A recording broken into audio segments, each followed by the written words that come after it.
অনেক দিন ধরে বাড়িতে বসে থাকতে আর ভালো লাগছিল না, তাই চারজন মিলে বেরিয়ে পড়লাম কোথাও বেড়ানোর উদ্দেশ্যে। আর কোথায় যাচ্ছি আমরা এত রাতে, কোথায় বেরিয়ে পড়লাম, তো ভিডিওটি শেষ পর্যন্ত দেখো, খুবই মজা পাবে। আর কোথায় যাচ্ছি সব কিছু তোমাদের এই ভিডিওর মাধ্যমে জানাবো। গাজল থেকে আমাদের ট্রেনের টাইম 8টা 20, আর আমরা বেরিয়েছিলাম অনেক টাইম লেট করে। আমরা ট্রেন পাবো কি না তারই সন্দেহ হচ্ছিল।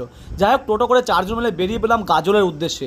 ট্রেনটা হয়তো মিস করবো, সবাই তাই নিয়ে একটু হাসাহাসি করছিলাম।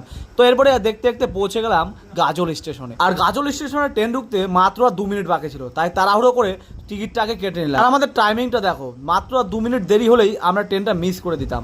তো যাই হোক, কোনোভাবে টিকিটটা কেটে স্টেশনে দাঁড়াতেই ট্রেন আমাদের এসে হাজির হয়ে গেল।